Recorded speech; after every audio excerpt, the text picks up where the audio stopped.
Assalamualaikum warahmatullahi wabarakatuh. Bismillahirrahmanirrahim. Rabbi shrah li sadri wa yassir li amri wahlul 'uqdatam min lisani yafqahu qawli. Allahumma shalli wa sallim wa barik ala sayyidina Maulana Muhammadin wa ala alihi wa sahbihi asmin amma ba'du. Yang kita hormati bersama, juga saya hormati Ibu Menteri Keuangan, Ibu Hajah Sri Mulyani Indrawati, Bapak Wakil Menteri Keuangan, Bapak Suhaisil Nazara, Bapak Sekjen Menteri Keuangan, Bapak Sekjen Menteri Keuangan, Bapak Heru Pambudi, dan seluruh pejabat dan pegawai lingkungan di Kemenku yang saya hormati, semua teman-teman di DKM Kemenku maupun di seluruh Indonesia yang ikuti ngaji ini yang saya hormati. Saya sudah percayalah bahwa bangsa ini bangsa yang optimis. Tadi Ibu Menteri bilang hasbunallah ni'mal wakil, bahwa pada akhirnya kita akan kembali kepada kekuatan Allah Subhanahu wa taala. Sebelum kita cerita Isra Mi'raj dan inspirasi dari Isra Mi'raj, saya akan memberi analogi ya. Analogi ini akan menolong secara ilmu tauhid, ilmu mengesahkan Allah Subhanahu wa taala, dan ini menjadi pokok ya dalam pengajaran tauhid. Ini mohon maaf kalau terpaksa saya ngaji model dulu lah, model pesantren ya. Tapi tanpa ngurangi rasa hormat, tanpa ngurangi rasa empati, rasa takdim saya. Teman-teman yang saya hormati semua, karena di sini banyak santri-santri muda. Hubungan kita dengan Allah Subhanahu wa taala yang serba kuasa, yang maha kuasa, yang serba bisa. Tadi dikatakan Bu Menteri bisa apa saja kun fayakun, kalau Allah sudah mentitahkan pasti terjadi. Itu kira-kira seperti ini. Saya ini bawa cincin dari besi mungkin, atau dari apa itu ya, besi lah atau perak. Yang jelas tidak emas ini karena saya cowok. Yang jelas tidak emas. Saya bawa kertas. Kalau Anda saya tanya, kertas ini sama cincin kuat mana? Pasti akan menjawab kuat cincin, karena materinya dari besi. Jawaban itu benar, tapi harus ditambahkan secara materi itu kuat cincin ketimbang kertas.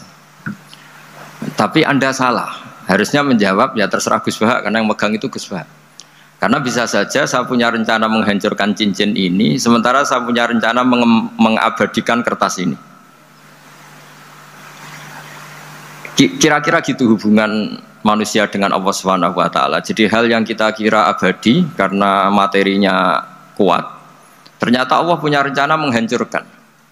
Sementara yang kita kira lemah atau rentan atau apalah, ternyata Allah punya rencana mengabadikan.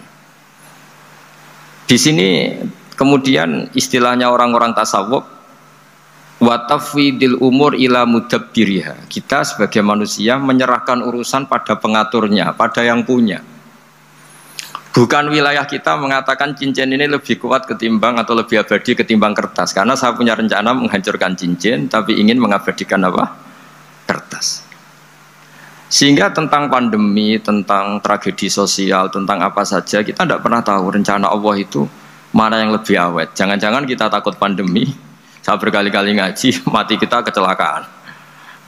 Jangan-jangan takut kecelakaan, mati kita karena ngelindur, tiru kebablasan, nggak bangun. Gitu. Kita takut mati ngelindur, mati kecelakaan, jangan-jangan mati kita karena likuifaksi, karena gempa atau karena tsunami. Nah, hal-hal seperti ini yang terus menjadikan kita bilang dan berkeyakinan hasbunallah wa ni'mal wakil. Hanya Allah yang tahu, dan semua urusan mencukupi kita hanya Allah. Tadi kata Bu Menteri, kita akan menghadapi ini dengan ilmu pengetahuan dan pengalaman. Oke, saya sangat setuju itu. Tapi lagi-lagi bangsa ini dan seluruh tren dunia itu, kalau misalnya baru tsunami, ya semua orang ramai ketakutannya pada tsunami. Ilmuwan berteori bahwa tsunami siklusnya sekian tahun per sekian tahun. Nanti pas gempa juga gitu, pas likuifaksi juga gitu. Nanti kalau mudik mungkin ketakutan orang sama kemacetan, sama macam-macam lah. Takut kecelakaan laka di jalan dan sebagainya. Sehingga sebelum ngaji ini lebih jauh, pastikan bahwa tidak dalam wilayah kita mengatakan bahwa cincin ini lebih abadi, lebih awet ketimbang kertas. Tapi kita harus menjawab secara materi cincin itu lebih awet ketimbang kertas. Tapi secara hakikat ya terserah yang mengendalikan, terserah yang punya rencananya apa. Nah, di sini pentingnya ngaji. Karena dari ngaji itu kita akan kembali ke ma'rifatullah, ngerti Allah yang sebenarnya. Sebab itu di surat Isra disebut pada akhirnya ngaji itu apa? Subhanalladzi asra bi 'abdihi lailam minal masjidil haram ilal masjidil aqsa alladzi barakna haulahu. Tujuan akhirnya linuriyahu min ayatina. Bahwa Mi'raj itu hanya bagian kecil yang dingertikan kita betapa dahsyatnya kekuasaan Allah Subhanahu wa taala. Betapa tidak terbatasnya kemampuan dan kebisaan dan kudrahnya Allah Subhanahu wa taala. Makanya masih dikatakan min ayatina, itu masih sebagian kecil dari ayat-ayatku kata Allah. Lalu dalam surat Kahfi diterangkan, ketika orang kagum dengan Ashabul Kahfi yang bisa hidup tidur dalam keadaan hidup 309 tahun atau Masehinya 300 tahun, kalau Hijriahnya 309 tahun. Itu mungkin kalau kita ilmuwan, ahli baksil ya, atau ahli apalah, itu mungkin lebih kagum tentang nyamuk. Saya berkali-kali bilang, andaikan kita sepakar-pakarnya, terus disuruh bikin nyamuk itu, nggak usah bikin nyata hidup, bikin patungnya saja. Nyamuk itu sekecil itu, kemudian punya jantung, jantungnya punya urat, uratnya punya kuman, kumannya juga punya urat. Bayangkan saja sudah tidak bisa. Sehingga ketika orang tak kagum sama Ashabul Kahfi, kata Allah, am hasibta anna ashabal kahfi warraqimi kanu min ayatina ajaba. Apa kamu kagum tentang Ashabul Kahfi dan batu-batu yang dipahat di situ? Bukankah dalam kekuasaan kami ada yang selalu menakjubkan? Artinya, andaikan kita ilmuwan tentang embriologi, tentang hewan, tentang kuman, mungkin cerita tentang nyamuk itu lebih dahsyat ketimbang tidurnya Ashabul Kahfi yang 309 tahun. Karena kemampuan Allah menciptakan nyamuk yang kecil, sangat kecil, super kecil. Kemudian kecil itu ya punya jantung tentu lebih kecil lagi. Belum uratnya jantung itu, belum nyamuk juga di dalamnya menyimpan calon-calon keturunannya. Kayak apa kecilnya lagi? Nah, di sini Allah mengingatkan kita, innallaha la yastahi ayyadriba mathalam ma ba'udatan fama fawqaha. Allah tidak pernah malu jika dalam menunjukkan kekuasaannya Allah memberi contoh seekor nyamuk. Karena nyamuk ini andaikan kita, tadi saya ulang lagi, andaikan kita ilmuwan yang nekuni itu, strukturnya bisa melihat, bisa nyari pasangan hidupnya, dan bisa hamil, bisa melahirkan, atau bisa menelur, dan sebagainya. Maka kita akan kagum sekagum-kagumnya betapa kita di depan kekuasaan Allah Subhanahu wa taala tidak siapa-siapa, dan akhirnya kita ikrar seikrar-ikrarnya asyhadu alla ilaha illallah, bahwa tidak ada kekuasaan selain kekuasaan Allah Subhanahu wa taala. Lalu kenapa nyamuk itu tidak menjadi perhatian publik?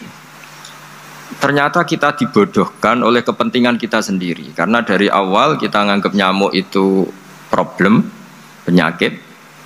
Ya sudah, bawaan kita mungkin cari obat supaya bisa membunuh nyamuk itu, atau melihat nyamuk itu sebagai problem, bukan sebagai ayatun min ayatillahi ta'ala, sebagai tanda-tanda kebesaran Allah Subhanahu wa ta'ala. Sehingga akhirnya manusia itu butuh yang namanya mukjizat dahsyat yang mudah dilihat, mudah dirasakan. Akhirnya kita tahu dalam sejarah para nabi, Nabi Musa minta mukjizat Laut Merah dibelah sehingga bangsa Israel bisa melewati kejaran Fir'aun dan sampai selamat dari kejaran Fir'aun. Nabi Soleh, umatnya minta keajaiban, yaitu onta keluar dari batu besar, dan Nabi Soleh menuruti, akhirnya ada onta yang keluar dari batu besar. Begitu juga nabi-nabi sebelum itu atau setelah itu selalu ada mukjizat yang memang manusia tidak mampu. Nah, kata tidak mampu ini yang semua umat para nabi tidak akan seunggul umat Nabi Muhammad SAW. Karena kita sebagai umat Rasulullah SAW untuk merasa tidak mampu itu tidak harus hal-hal seperti membelah laut, tidak harus hal-hal seperti onta keluar dari batu, tidak harus hal-hal yang dahsyat kayak tongkat Nabi Musa menjadi ular besar yang menelan semua sihir-sihirnya Fir'aun. Kita sebagai umatnya Nabi selalu tiap hari bilang innallaha ala kulli syai'in qadir, hanya Allah yang mampu. Allah mampu atas segala hal. Melihat nyamuk kita iman, melihat hal-hal kecil, karena kita ketika melihat nyamuk itu mesti kita itu kok hebat nyamuk, tanpa rapat, tanpa ada gaji dari Kemenku bisa populasinya dijaga. Padahal musuhnya banyak. Musuhnya nyamuk itu umat manusia yang katanya makhluk paling cerdas di dunia. Tapi tidak juga bisa menghabisi nyamuk. Mungkin mereka juga rapat terus untuk menjaga ketahanan populasinya itu. Jadi andai kan kita pakai ayat tadi, innallaha la yastahi ayyadriba masalam ma ba'udah. Allah itu tidak pernah malu untuk menunjukkan kekuasaannya. Cukup misalnya kita belajar tentang nyamuk. Sudah sekecil itu punya mata, matanya punya saraf, punya urat. Terus kecil apa? Sudah gitu nyamuk sendiri punya kuman. Kalau nyamuk sendiri kecil, terus kumannya sekecil apa? Terus organ tubuhnya seberapa? Ini sudah kedahsyatan yang luar biasa yang menjadikan kita iman. Innallaha ala kulli syai'in qadir. Allah sendiri yang maha kuasa. Sehingga kembali ke tadi, peristiwa Mi'raj yang super dahsyat pun kata Allah masih dikatakan linuriyahu min ayatina, hanya untuk menunjukkan sebagian dari ayat-ayatku, bukan mewakili semua ayat-ayat kekuasaan Allah Ta'ala, tapi sebagian. Min itu tab'id, sebagian. Lalu sebelum kita jauh belajar, kita sendiri juga, saya sendiri masih belajar kehebatan Rasulullah SAW, Nabi akhir zaman. Kenapa hebat? Itu diantaranya adalah karena mukjizat tongkat itu pada akhirnya diletakkan di museum. Orang melihat, terus gue gaya-gayanan kuat ke Turki, atau bisa melihat langsung di museum. Dan setelah melihat, kadang-kadang kita ragu, masa tongkat ini betul itu. Kalau setelah misalnya yakin, bisa dipakai lagi enggak? Jadi hal-hal yang mengundang pertanyaan sekaligus keraguan. Beda dengan ajaran Rasulullah Muhammad SAW. Ketika Nabi cerita betapa kekuasaan Allah itu super dahsyat, buktinya ya nyamuk tadi.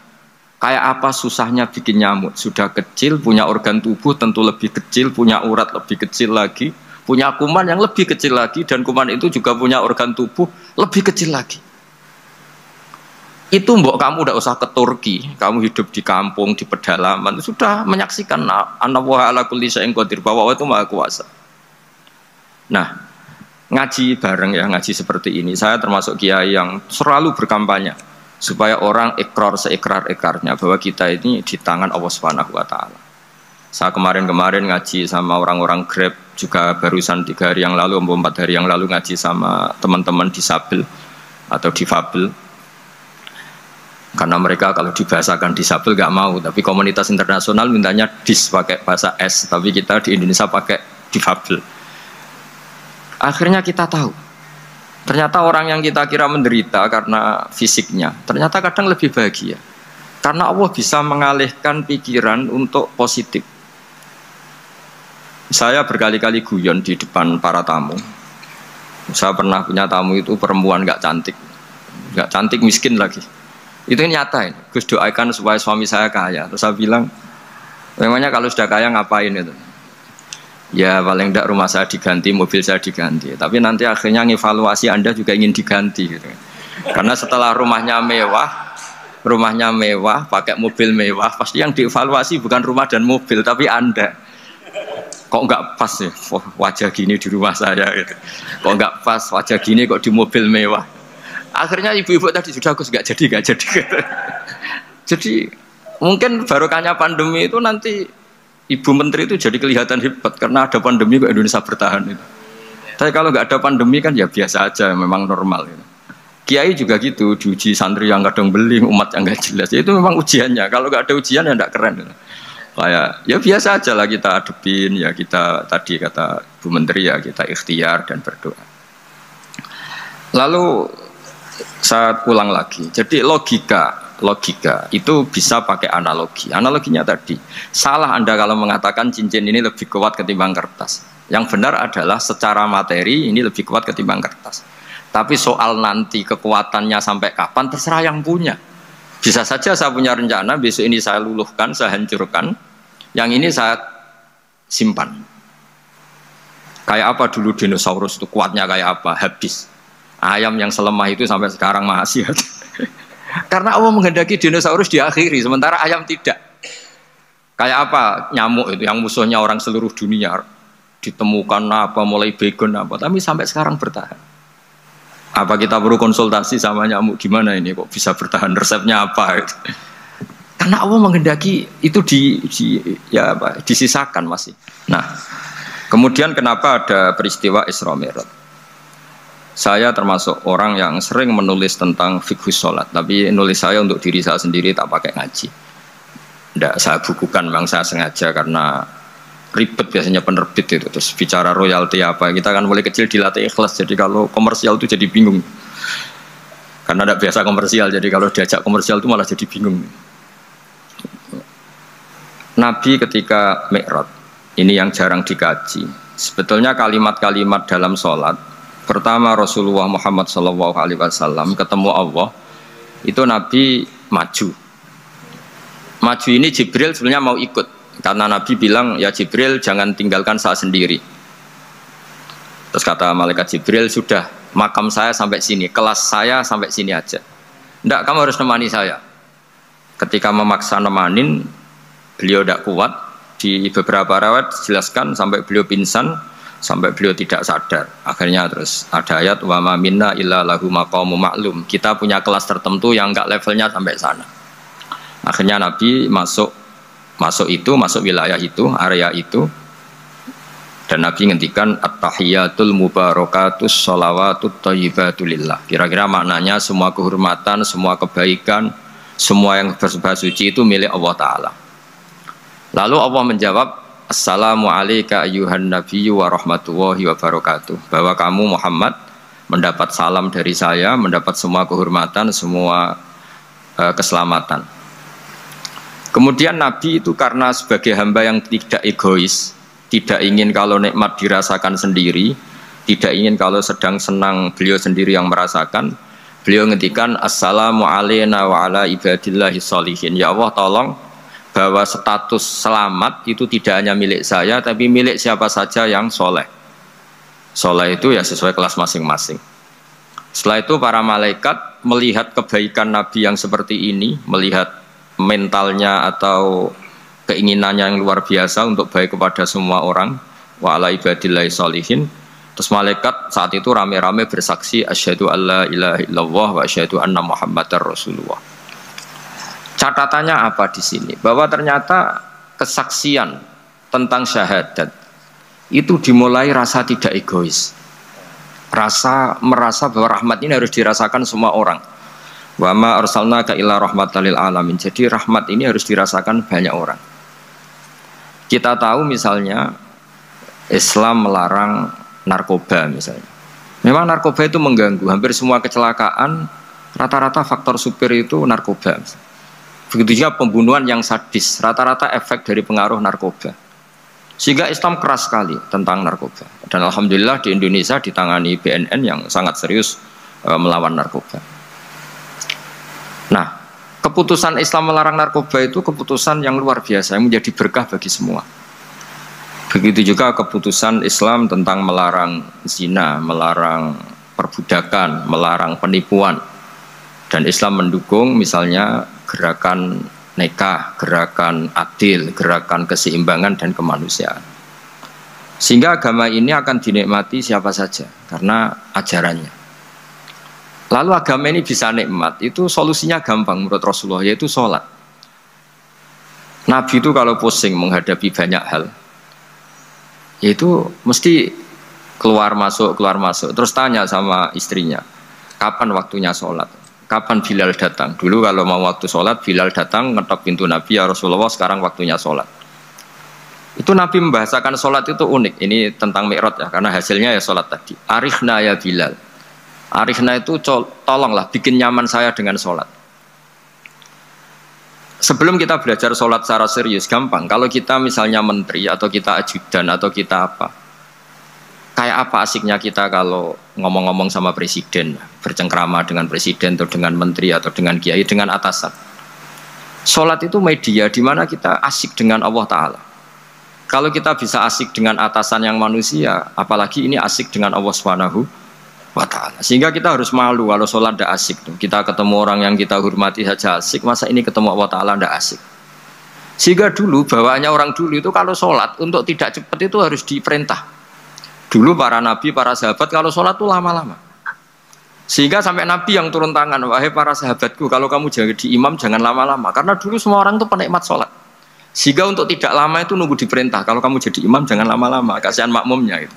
Nah sekarang alhamdulillah tanpa dilarang sudah cepat semua. Ini sudah ada kemajuan, ini sudah maju sekali ini, nggak usah dilarang sudah cepat. Dulu itu saking asiknya orang sholat, untuk supaya agak cepat itu harus ada perintah dari Nabi. Kalau kamu jadi imam jangan lama-lama. Nah kita kalau sedang pas baik lah, pas waras lah kira-kira gitu. Kalau bahasa orang Pantura, saya ini orang Pantura, jadi kalau ngomong lebih keras, lebih vulgar. Normalnya orang sholat itu tidak bisa ngakhiri. Normalnya, saya ulang lagi, normalnya orang sholat itu tidak bisa ngakhiri karena ketemu zat yang kita cintai. Kita kalau ketemu orang yang kita hormati, yang kita cintai itu nggak bisa ngakhiri. Misalnya mungkin anak muda, contohnya ketemu pacar tidak bisa ngakhiri. Kita kangen sama temen, jagung tidak bisa ngakhiri karena asik. Nah ini ketemu Allah yang dipuja-puja, dipuji-puji, kemudian cepat ingin ngakhiri. Jadi ini kita agak aneh. Makanya normalnya orang sholat itu tidak bisa ngakhiri, dan itu normal. Sehingga dulu ketika Sayyidina Umar itu ditikam sama satu benda yang kayak pancing itu. Panah itu kan kayak pancing ya, jadi kalau masuk cepat tapi nariknya susah karena ada grendelnya. Itu tiap ditarik sakit, tiap ditarik sakit. Dan beliau bilang nanti setelah saya sholat tarik. Beliau sholat nyaman, ditarik itu nggak gerak sama sekali karena dia sudah istighraq billah. Sudah nyaman dengan Allah sehingga ditarik itu nggak kerasa. Dulu di daerah sini masih keluarga kita lah, masih keluarga kita semua. Ada seorang wali jadi imam masjid. Itu di PHK sama takmirnya karena ketika sujud dia asik terus lama sekali. Sampai 30 menit. Sampai santrinya bilang, "Mbah, sampun, Mbah, sampun." Setelah itu rapat dihentikan. Ditanya, "Kenapa Mbah sujud begitu?" Saya tidak bisa mengakhiri orang nikmati sujud kemudian ingin berhenti. Nah, Sayyid Ali Zainal Abidin yang populer, cucunya Rasulullah SAW, anaknya Sayyid Husain, putranya Sayyid Husain. Itu bapak saya kalau cerita, beliau itu sebetulnya sholat itu hanya ingin 2 rakaat. Setelah sholat 2 rakaat, ya Allah sebagai hadiah nikmat saya sholat 2 rakaat karena asik dengan engkau, saya akan syukur lagi sholat 2 rakaat. Akhirnya ketika nikmati sholat, dia sholat lagi 2 rakaat sampai akhirnya 1000 rakaat. Itu tanpa rasa capek, karena merasa keasikan. Masa momen seasik ini kemudian saya tinggalkan ya Allah. Akhirnya sholat lagi.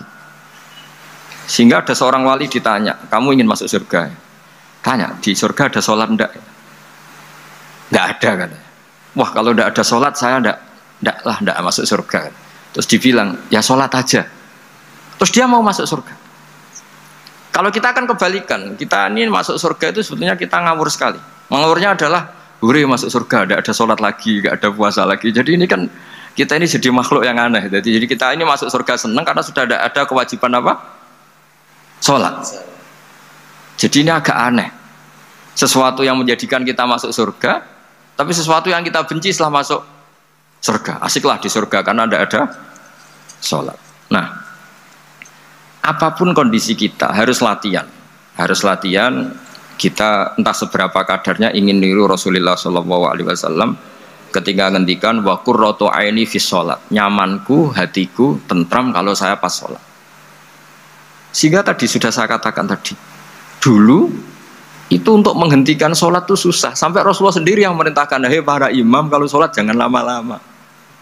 Kalau sekarang, andai kan Nabi hidup di zaman sekarang pasti tidak ada pengumuman itu. Karena semuanya sudah cepat ya. Malah super kilat itu. Ada yang tarawih 20 rakaat hanya berapa? 8 menit dulu ya. Itu kan 7 menit itu. Nah kalau sampean tanya saya, kenapa sholat begitu asik? Yaitu tadi kita diajari analogi. Analogi itu ya kias. Jika kita bisa asik ngomong sama orang yang kita cintai, bisa orang tua, bisa anak, bisa cucu, itu rasanya mengakhiri itu nggak bisa. Karena bawaannya asik. Apalagi ini kita munajat, bercengkrama dengan zat yang kita butuhkan sebelum kita ada, sampai setelah kita ada, sampai setelah kita tidak ada. Kita semua akan hasbunallah wa ni'mal wakil. Sehingga dulu bawaannya orang dulu itu, saya cerita sedikit, ada orang mau meninggal, namanya Umar bin Abdul Aziz, itu Khomisul Khulafa, orang yang terkenal adil. Ketika mau meninggal, senangnya bukan main. Ditanya, kenapa engkau senang? Memangnya kalau saya mati mau kemana?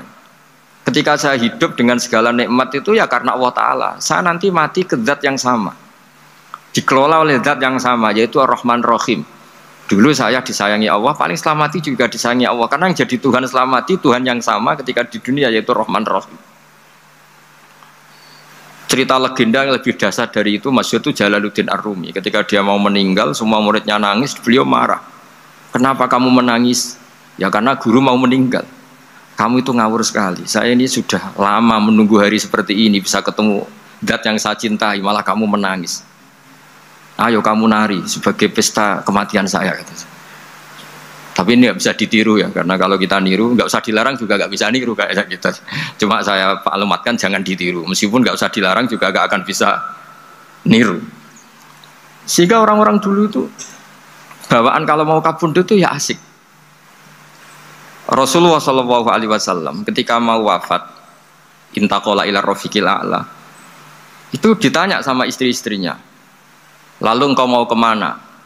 Kata Nabi, sebelum sekian hari, beliau setiap khutbah ngendikan, ini ada hamba yang disuruh milih Allah antara di dunia dan bertemu Allah.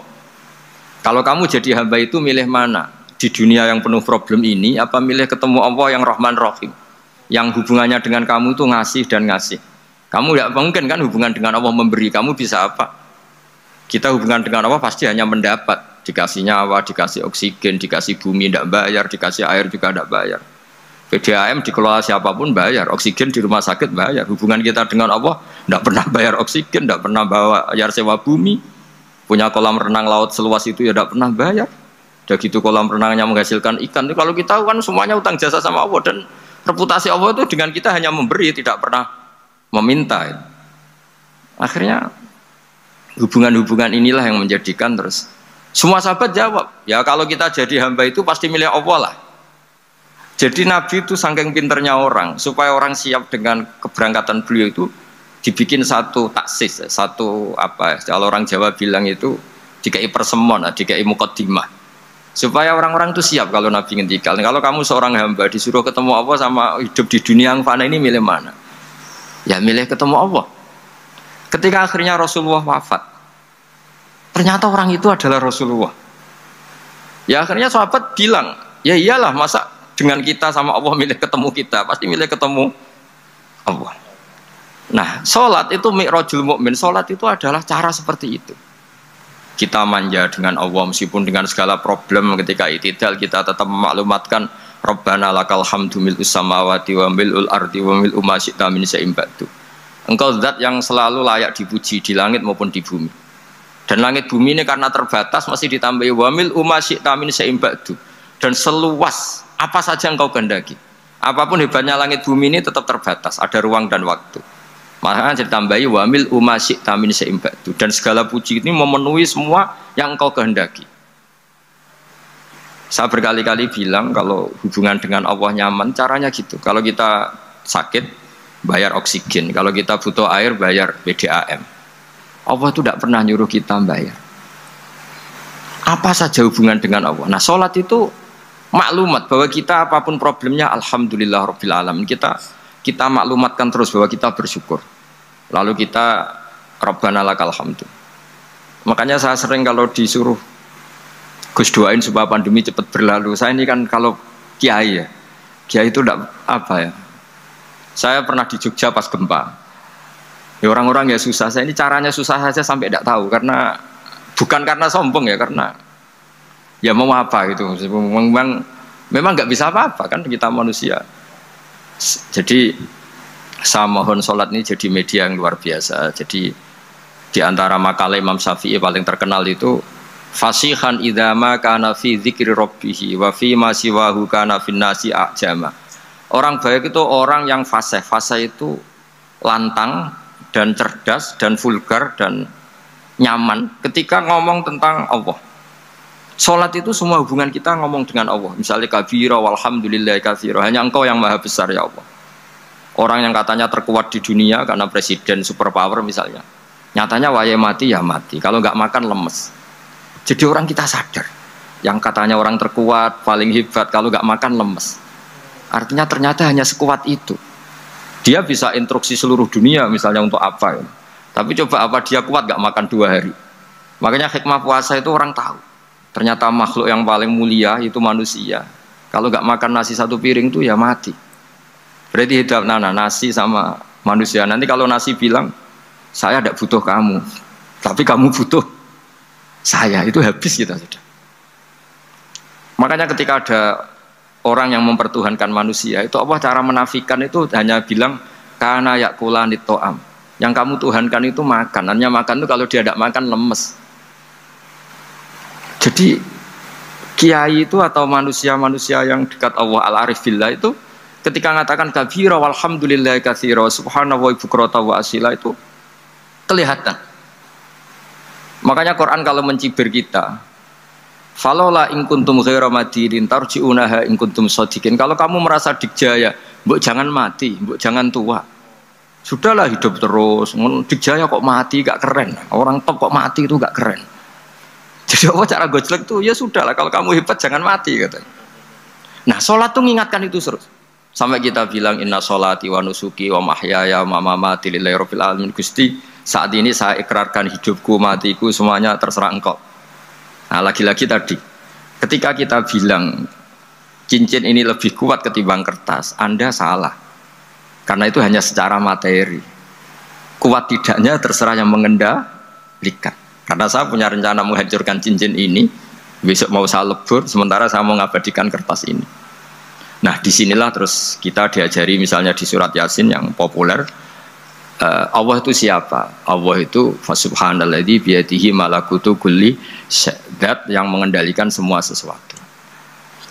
Makanya sholat itu menjadi penting. Saya sendiri termasuk orang yang jarang imami ya, saya selalu jadi makmum. Jadi andekan Mas Zakaria di sini saya juga makmum. Cuma keren saya kayaknya meskipun saya makmum. Karena saya kalau makmum itu bisa ingat Allah terus. Kalau imam itu enggak jaga image. Karena malu kan. Misalnya di masjid kementerian terus sholatnya kok cepet nanti dikira enggak ustadz betulan itu. Kalau mau lama ternyata banyak urusan jadi banyak berpikir gitu. Tapi alhamdulillah ini barokahnya ngaji terus apa ya? Ya hasilnya mi'raj itu ya sholat itu. Sholat ini spesial karena tadi saya bayangkan itu di surga gak ada sholat itu ya terus wopo itu gak asik kan. Itu kalau Imam Ghazali itu membarter kita itu begini. Kalau kamu bangga bikasrotin nisa pasangan kamu banyak, itu ayam lebih kuat ketimbang Anda karena 1 hari 1 jam bisa berapa kali. Kalau Anda bangga bisa makan itu kerbau itu makannya lebih banyak. Nah, kalau Anda bangga atas pengaruh itu tawon itu, ratu tawon itu pengaruhnya lebih besar ketimbang Anda. Dia diam di rumah tapi anak buahnya loyalnya kayak gitu. Artinya kalau manusia bangga itu apa? Ya dengan sholat tadi. Ini karena satu ibadah yang enggak tertandingi oleh makhluk yang lain. Apalagi dalam sholat itu ada semua gerakan yang mewakili semua ibadahnya malaikat. Malaikat itu ada yang ibadahnya berdiri terus, ada yang rukuk terus, ada yang sujud terus. Dan sholat itu mewakili semua itu. Juga mewakili sosial karena setelah sholat kita bilang assalamualaikum warahmatullah, bahwa keselamatan ada di kanan dan kiri. Nah, oke ya itu sakralnya mi'raj. Tapi di balik mi'raj itu ada hal-hal yang manusiawi. Dan ini yang terjadi di dunia. Ketika Rasulullah melangkai makamnya Nabi Musa, makam itu status ranking lah kalau dalam bahasa Indonesia itu. Kalau bahasa Indonesia itu ribet, makam itu kuburan.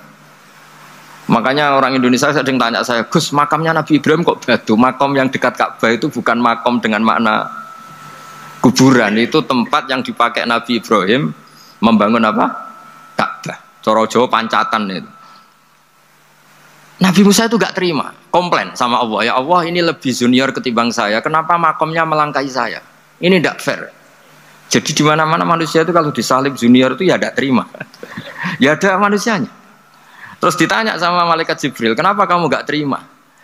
Ini orang Israel, kadung ngira saya ini nabi paling top. Ini kalau sampai konangan saya kalah sama Muhammad tuh malu saya kata. Jadi artinya ya ada sisi manusia. Itu ada kitabnya saya. Terus ya tapi memang Nabi Muhammad lebih top ketimbang kamu. Memang dia Nabi pilihan, Sayyidul Awalin wal Akhirin. Oke, kalau saya kalah dengan dia gak apa-apa. Tapi umatnya jangan ya. Maksudnya umatnya bangsa Israel harus lebih top ketimbang kita. Makanya orang Israel sampai sekarang begitu itu ya memang ada sanatnya. Gak mau kalah. Gitu. Karena usulnya Nabi Musa memang gak boleh kalah. Terus kata Allah, ya tidak bisa. Memang yang paling top tetap umatnya Muhammad, bukan umat kamu. Tetap kamu kalah. Sehingga setelah kalah dan menang itu kita terus tidak tahu. Misalnya begini ya, penemu komputer atau penemu mobil sama yang beli mobil itu hebat mana? Kalau bicara keilmuan ya hebat penemunya.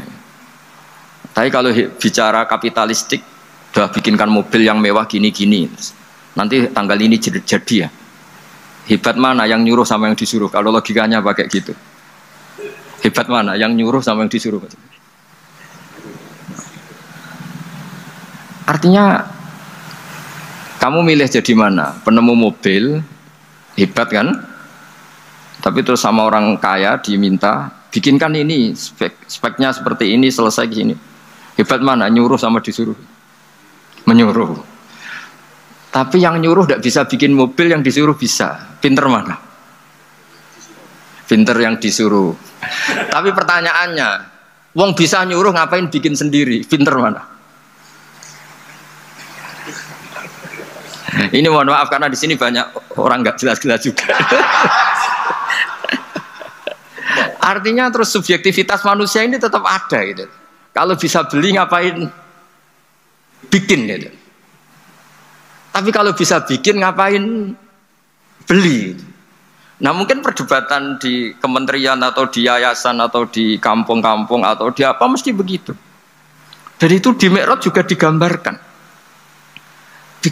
bahwa antar nabi ini ya ada kompetisi, wa fi dzalika falyatanafasil mutanafisun. Tapi bedanya nabi dengan kita itu satu. Nabi itu kalau keliru dengan tanda petik, nabi itu kalau keliru itu jadi berkah. Itu bedanya kita. Kalau kita keliru kan keliru betul. Kalau nabi itu tidak, kelirunya itu jadi berkah. Ini saya punya dua contoh kalau boleh dibahasakan ya, kekeliruan nabi atau dengan tanda kutip kekeliruan nabi. Tapi saya ulang lagi dengan tanda kutip. Nabi Musa itu ketika Nabi Muhammad ditanya, kenapa kamu dipanggil jauh-jauh? Disuruh sholat 50 rakaat. Nabi Ibrahim nggak komplain, karena beliau Nabi yang baik.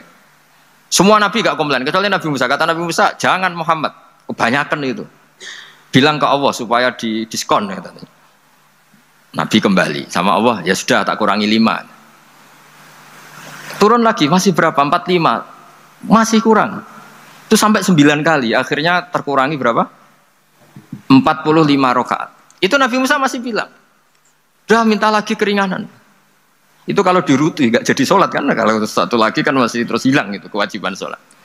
Nah, Nabi Musa sebetulnya itu bukan karena kasihan kita, bukan dia nggak empati dengan kita. Beliau udah empati sama kita, tapi gara-gara Muhammad, umatku yang lebih kuat, lebih ganteng aja nggak mampu melakukan sholat 50 rakaat, apalagi umatmu. Dia memang orang Israel kan ganteng-ganteng, kuat-kuat, jadi dia pede.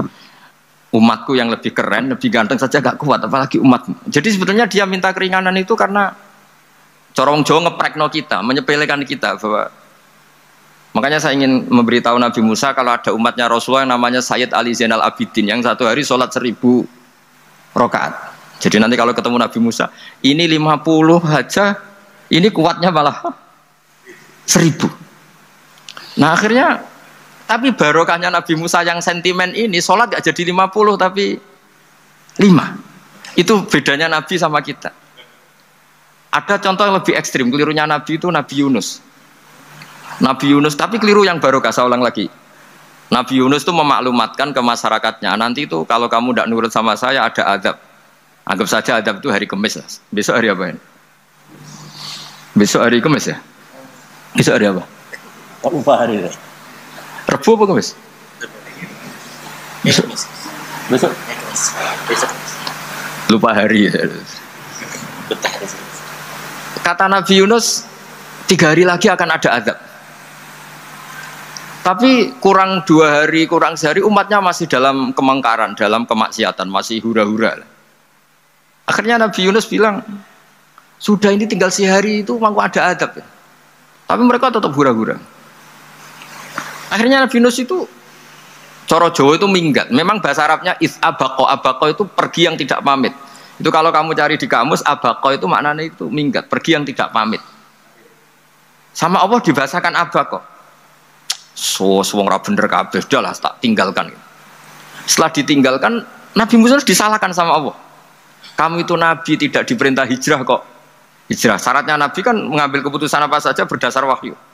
Tapi tanpa ada perintah wahyu, dia tetap keluar dari kampungnya itu. Keluar sama Allah disalahkan, wong Nabi kok minggat. Akhirnya ketika dia di kapal, di perahu itu, dulu itu ada mitos, kalau ada perahu mau tenggelam pasti ada yang minggat, diundi. Sampai 3 kali yang keluar dia, akhirnya tahu diri nyemplung deh. Nyemplung terus ditelan ikan nun. Pokoknya ikan besar lah. Diberi sanksi sama Allah, karena dia Nabi kok melanggar, diberi sanksi ditelan ikan nun. Telan ikan nun karena beliau seorang Nabi, perutnya ikan itu jadi masjid, dia baca tasbih terus. Tapi barokahnya dia minggat tadi asbaqo. Akhirnya 1 hari itu mau ada azab besar itu orang-orang nginceng rumahnya dia. Diinceng. Kalau betul ada azab, pasti orang ini lari. Masa ada azab dia di sini? Diinceng ternyata nggak ada. Wah berarti bener ini ada azab. Buktinya dia nggak ada katanya. jadi unik. Akhirnya dicinceng nggak ada terus dia, wah berarti ada azab betul. Hari itu masyarakatnya tobat semua karena, oh ini ada azab betul. Buktinya Nabi Yunus sudah lari, berarti dia ada ingin kena. Padahal dia lari itu karena mangkel punya umat yang nggak nurut tadi. Wah sudah. Setelah sekian hari dia cari-cari kabar. Umatku itu kena azab enggak? Ternyata berita yang masuk dulu tidak ada medsos, tidak ada WA. Dulu itu enggak ada itu. Dengar kabar kalau umatnya tuh enggak kena azab karena 1 hari sebelum ada azab tobat semua. Terus dia enggak berani pulang. Karena ada hukum sosial di sana, kalau ada orang bohong hukumnya dibunuh. Berarti terus beliau berpikir, saya mesti dianggap bohong katanya ada azab kok. Masyarakat saya baik-baik saja. Akhirnya setiap ketemu kaumnya dia lari karena takut dibunuh. Ternyata kaumnya sudah iman semua, mau ngejar dia dijadikan imam. Akhirnya oh iya ya. Jadi itu bedanya Nabi sama ndak. Jadi Nabi itu kalau kelirunya itu barokah. Makanya kita tidak usah ikut keliru karena keliru kita ini pasti tidak barokah itu. Ya, musibah itu. Jadi dulu ceritanya Anteng juga gitu. Yang namanya istri 2 itu kan cemburu. Pertama Nabi Ibrahim punya istri namanya Sarah. Terus lama-lama karena belum punya anak, terus sama Sarah sendiri yang nyuruh supaya nikahi Hajar. Setelah punya anak cemburu. Terus kata Sarah, pokoknya saya nggak terima kalau kamu nggak ngelukai Hajar. Mulai dulu lelaki itu sudah pinter ngotak-ngatik. Kalau dilukai pipinya nanti tidak cantik. Apa ya? Yang penting ngelukai tapi tetap cantik. Terus ada Anting itu. Anting itu dulu ceritanya itu dilukai tapi tambah cantik. Nabi Ibrahim akhirnya melukai. Seneng Sarah karena sudah dilukai. Ternyata barokahnya dilukai itu jadi Anting yang mempercantik perempuan. Padahal melukai istri itu kan tidak boleh. Tapi ini Nabi, ada saja cara yang dipilihkan Allah untuk ya tadi keliru saja barokah. Itu bedanya Nabi sama kita. Makanya disebut mimbabi hasanatil abrar sayyatul muqarrabin. Jadi Nabi itu sama seperti Nabi Adam. Nabi Adam itu dilarang Allah nggak boleh makan khuldi. Akhirnya makan terus harus hidup di dunia terus jadi dunia seperti ini. Tapi itu menjadikan harapan seluruh dunia bahwa Allah itu maha baik. Ketika ada yang diberi sanksi tetap diminta tobat dan dianjurkan tobat. Dan Allah berjanji setiap yang tobat pasti diterima. Sehingga terus kita sampai sekarang nggak pernah putus asa karena sudah diberi contoh bahwa bapak kita yang pernah salah dijanjikan tobat dan Allah pasti menerima tobat itu. Jadi ini bedanya kita dengan Nabi. Jadi semoga lewat pengajian ini atau ngaji bareng ini kita tahu kalau kita ahli astronomi atau ahli meteorik mungkin takut kita kejatuhan meteor. Kalau ahli gempa mungkin takut lempengan kita gini terus gempa. Kalau ahli tsunami takutnya tsunami. Kalau ahli sosial takut chaos. Mungkin yang ahli perbankan takut ras. Jadi kalau nuruti takut ya takutlah. Tapi cobalah kita iman lagi. Tadi kata Bu Menteri sudahlah punya hasbunallah wa ni'mal wakil, ya sudah, Indonesia pasti akan baik-baik saja dan kita akan selalu berharap dengan kecerdasan, dengan ikhtiar, tapi kita akan selalu berdoa kepada Allah Subhanahu wa taala. Saya kira demikian dan mohon maaf. Saya sedikit cerita tentang logika yang dibangun. Misalnya begini. Dulu itu ada orang Arab yang sangat cerdas. Beliau sering jadi delegasi ketika pembebasan tawanan. Orang sampai disuruh pembebasan tawanan itu artinya orang yang biasa ahli negosiator top. Ketika perang Badar itu kan Nabi menang, sehingga orang-orang tokoh kafir banyak ditawan Nabi, disebut Asra Badrin. Yang diutus itu namanya Muhammad bin Mut'im, Jubair bin Muhammad bin Mut'im. Itu diutus, dia kafir betul. Delalah pas diutus itu, kan Nabi dulu udah ada hotel zaman itu, jadi orang-orang musyrik sampai perdebat, yang nginepnya di masjid. Tapi ojo terus buat jadi hukum saya ngomong musyrik kalau nginep. Dulu itu ya memang kondisinya seperti itu. Delalah Nabi pas sholat maghrib baca surat Wattur wa kitabim mastur fi rabbim mansur wal baitil ma'mur wasaqfil marfu. Itu dia tertarik dengan kalamnya Quran. Makanya kalau sampai tidak bisa tafsir itu harusnya susah sesusah-susahnya. Karena orang kafir saja paham. Masa kita santri tidak paham? Loh, Sayyidina Umar itu masuk Islam gara-gara dengar apa? Quran. Menjadi muslim karena paham atau karena tidak paham? Hadal kafir aslama bi barokati sema'il Quran. Ya ora krono wong Arab iki, padune ngeles. Nah, setelah dibaca Wattur wa kitabim mastur fi rabbim mansur wal baitil ma'mur. Dia itu orang yang sangat cerdas.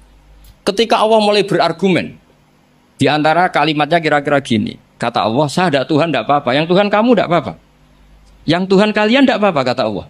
Tapi jadi Tuhan itu ada prosedurnya, ada syaratnya. Jadi presiden ya harus menang pemilu, jadi bupati harus menang pil. Ya kalau jadi Tuhan ya syaratnya menciptakan langit dan bumi. Oke, kamu Tuhan tidak apa-apa, kata Allah, tapi harus ada aturan mainnya. Kalau ngaku cucu Baisam ya harus salim lah kayak gitu. Ada aturannya. Ojo mau dihormati tok gratisan, harus ada aturannya. Nah, untuk jadi Tuhan itu ada aturannya.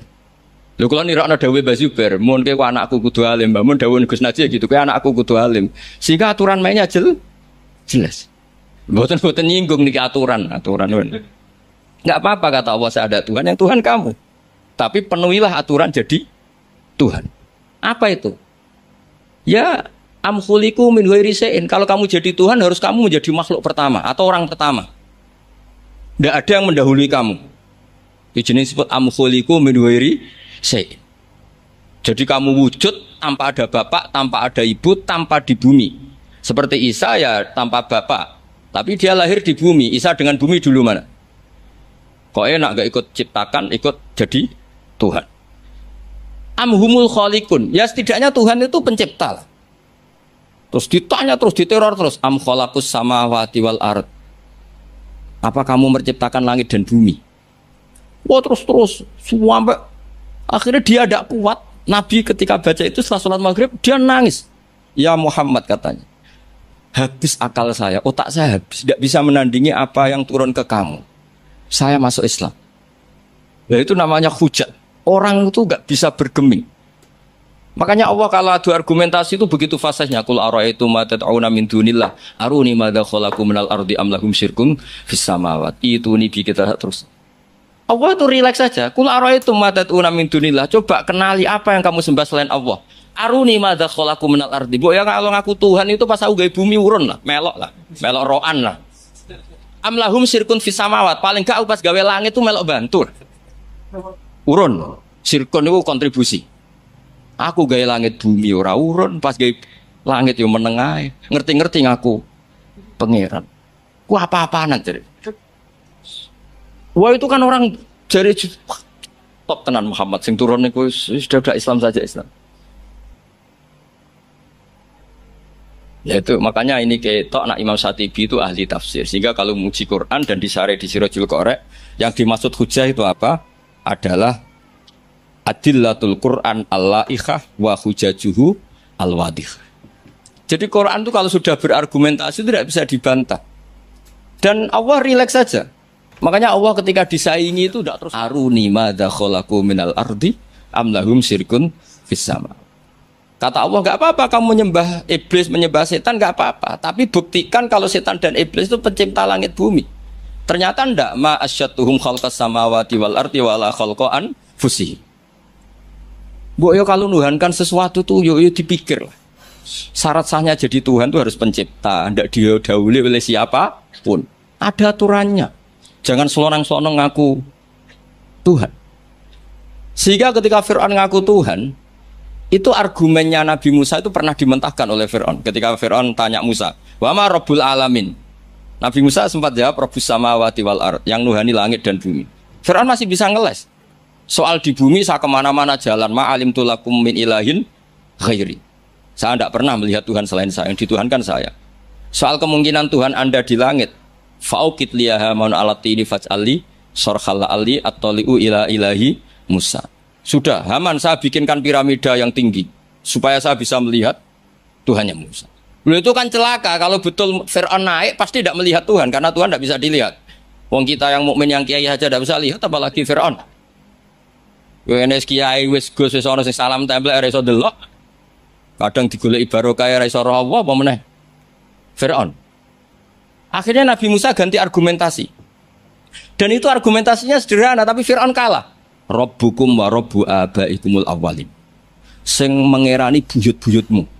Cara bahasa kudus ngono ae gampang. Akhirnya para punggawa Fir'aun mikir, nak Fir'aun pangeran berarti bapaknya radhe pangeran, bae radhe pangeran. Kan pangerane balita kan kira-kira gitu. Dengan Fir'aun punya bapak, punya mbah, punya buyut, berarti Tuhan datang terlambat. Berarti mbah-mbahnya tanpa Tuhan. Ngamuk Fir'aun. Lah di sini hebatnya Quran. Makanya tersana wa qala rajulun mu'minun min ali fir'auna yaktumu imanah. Gara-gara logika itu sebagian mereka sudah iman. Karena enggak terbantahkan bahwa Fir'aun tidak Tuhan itu enggak jelas itu. Makanya banyak yang iman meskipun yaktumu iman. Lah yang yaktumu imanahu ini pula orang yang wajah rajulun min aqsal madinati yas'a qala ya Musa innal mala'a ya'tamiruna bikal yaqtuluka fakhrus inilah kaminan nasiyah. Dia itu ikut rapat. Besok Musa tangkap dan bunuh. Karena dia mukmin, hakikatnya mukmin tapi pura-pura kafir. Dia tahu hasil rapat, keputusannya bunuh siapa? Musa. Jadi pasukan besoknya mau nangkep, malam itu ini sudah nemui Musa. Tadi malam saya ikut rapat, keputusannya Anda besok ditangkap. Maka sebelum ditangkap kamu lari. Jadi kadang-kadang wong khianat itu ya rada ana gunane, paham nggih? Tapi khianat apik. Ya dalile niku. Tapi ini saya cerita betapa argumentasi Quran itu musuh saja tidak bisa bantah. Makanya kata beberapa mufassir, kenapa pertama surat turun untuk Iqra bismi rabbikal ladzi khalaq. Itu Allah sama juga mengatakan gini, bacalah Tuhan. Tuhan itu siapa? Ya Tuhan yang berstatus khalaqah. Masa Tuhan berstatus khuliqah? Ya di mana-mana Tuhan harus berstatus khalaqah, pencipta. Masa Tuhan berstatus khuliqah, diciptakan? Terus orang kafir mulai mikir, berhala diciptakan, ini diciptakan. Jadi hafal Quran itu ya diilmoni lah, jangan hafal toh. Kan kita punya guru-guru yang alim. Di sini ada Qudsi, ada TBS, sarananya banyak. Dulu ketika Mbak Arwani ada Batu Rehan, selalu di Kudus itu ada orang alim. Hafid-hafid dulu juga orang-orang alim, kata Mbak Arwani, Mbak Saroni, Stanten, Mbak Hisham, semuanya punya tulisan-tulisan. Jadi saya mohon sampean jangan berdalih karena fokus Quran kalau ra iso ngaji. Mbok maksudnya ku nak nyuwun ojo aja-aja ora usah diterusno lah. Karena iman itu logika Quran yang seperti itu tuh iman. Quran itu misalnya klaim-klaiman kitab suci. Quran itu fair. Itu nih kita bimbing qabli hada au atharatin min ilm. Kalau kamu tidak percaya Quran, tidak percaya Taurat, nggak apa-apa. Kamu bikin buku tandingan, tapi yang sekualitas Quran. Dan itu Quran tenang saja, silahkan ngarang. Kalau kamu ngarang sendiri tidak bisa sama teman-temannya. Kul fa'tu bi suratim. Kalau kurang orang banyak buat usyuhada aku ngajak konco. Wakhirnya tonan ada kompetisi siapa yang bisa ngarang nandingi Quran. Itu orang Quraisy nyerah semua. Akhirnya ada orang agak sableng gitu bilang mampu. Namanya Musailamah, nama? Bagi ini macam ini Musailimah. Kalau ngaji bolak-balik orang semua macam Musailamah, nama macam Musailimah. Gara-gara roh akten nih, jadi rata-rata itu macamnya apa? Musailamah atau Musailimah? Trennya apa? Musailamah. Itu akhirnya ngarang. Ketika dengar wadzariyati dzarwa falhamilati wikra faljariyati Isrofal muqassimati amro. Karena dengar itu kan pikirannya sama-sama diakhiri tak. Terus pokoknya pikirannya gitu. Padahal wadzariyati dzarwa itu zarrah itu kekuatan yang dahsyat. Disaingi wazariati zar'a, falhasidati hasda. Terus falkhobizati khubza, fallakimati lukma. Jadi terus sampai yang pesen itu iki apa-apaan. Jadi mau wal zariati zar'a, demi perempuan-perempuan yang menanam padi. Wal isbar ditanam ya wal hasidati hasda, demi perempuan-perempuan yang memanen. Berarti panen wal khobizati khubza, kemudian jadi roti. Terus fallakimati kemudian diuntal. Ngasih pesanku protes. Iki apa-apa. Lah ya kulu hada ila majnun. Sampai sing pesannya kecewa, sing order kecewa. Wah yo ora kasil nek gumuk nyanyi Quran yo ora kasil. Iku apa-apaan niku wong perapatan nak iso kira-kira gitu. Jadi makanya Quran itu ya santai saja, enggak apa-apa. Kalau kamu tidak percaya Quran, kul fa'tu bi asyri suwarim mislihi muftaroyat. Kalau asar nggak bisa surah saja, enggak. Kalau 10 surat nggak bisa satu saja. Dan Quran fair sampai watu manistata'tu min dunillah. Enggak apa-apa kamu minta bantuan. Sehingga ketika dikarang nyanyi alam nasroh, adib ja'u madib, nyanyi parah. Kalau niku apal ora krana kula pecinta Musailamah karena saya peneliti. Nyanyi alam taroh itu begini. Al-filu mal-fil wa ma adraka mal-fil lahu khurtumun tawil wa dailuhu qasir. Kamu tahu apa itu gajah itu apa? Gajah itu hewan yang khurtumun tawil, punya apa? Belalai yang panjang, tapi lahu dailun qasir, tapi apa itu ekornya pendek. Yang pesen saja kecewa. Lha iku cah cilik ya yo roh nak gajah. Kok ora mbok sifati pisan nak ide kowe matek. Bandingkan dengan Quran biasa. Jadi kualitas Quran itu luar biasa. Nah, sehingga terus kita ini harus tahu bahwa mukjizat Nabi tertinggi itu apa? Quran. Makanya Burdah itu kalau muji Quran itu luar biasa. Ayatul hakirim narrahmani muhdatsatun qadimatun sifatul musifil tapi terus sampai saat terusnya wahakamatun fama yukina min subain saat terusnya. Di antara sifat yang diutarakan Burdah apa? Kalau berdebat itu tidak pernah kalah. Ya tadi Quran itu kalau berdebat itu tidak pernah kalah kayak tadi. Ketika Musa mensifati Tuhan dengan status Tuhan langit dan bumi, Fir'aun itu masih ngeles.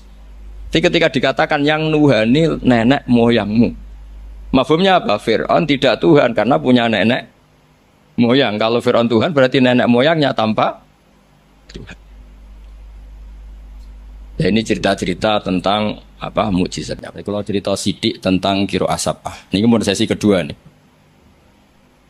Kiro asapah niku asyatibi fis sab'ah bimanzilatin Nawawi fil fikhi. Terus Imam Syatibi mendokumentasi sab'ah itu bimanzilatin Nawawi fil fikhi Syafi'i. Jadi orang tahu mazhab fikih Syafi'i semuanya lewat jalur siapa? Imam Nawawi. Padahal Imam Nawawi itu sudah abad ke-6. Tapi begitu juga orang tahu sab'ah itu semuanya barokahnya Imam siapa? Syatibi. Sehingga identik orang yang ingin belajar sab'ah pasti pernah belajar Syatibi. Syatibi maksud nazuman yang terkenal Syatibi ya. Jadi tidak bisa ndak. Meskipun sebetulnya Imam Syatibi sendiri itu ya punya indukan. Gini niku Abi Amrin Ad-Dani. Jadi Abi Amrin Ad-Dani ini sebenarnya yang hakikat indukan sab'ah. Punya kitab namanya At-Taisir fil Qiraatis Sab'i. Nah, di kita sebagai peneliti sab'ah itu lahir dari mana? Kalau secara talaki lahirnya sab'ah itu dari riwayat. Al-qiraatu sunnatun mutaba'ah, qiraatu sunnatun mutaba'ah. Tapi apapun tuh riwayat, sab'ah itu bisa dianalisis oleh pakarnya, oleh ahlinya. Saya beri sekian contoh bahwa sab'ah itu bisa dianalisis. Dan contoh ini pasti benar, tidak mungkin salah. Karena sesuai yang ditadwin, sesuai yang dibukukan para ulama. Kalau ada hamzah satu, ditambah ada lagi karena istifham. Ya normalnya dibaca semua, misalnya a'jamiyun.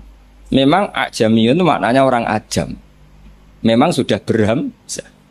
Lalu ada hamzah istifham. Kemungkinannya ya bitahqiqil hamzatain. Terus kita baca apa? A'jamiyun. Atau karena dua hamzah ini jejer, kemungkinannya kita baca idgham. Berarti baca a'jamiyun. Tapi sanad kita kira atau asim min riwati hafs bacanya apa? Tasil. Sehingga kita baca apa? A'jamiyyu wa'arab. Begitu seterusnya di semua tema-tema sab'ah. Nah, kenapa hamzah itu bisa jadi korban? Karena hamzah ini huruf oportunis.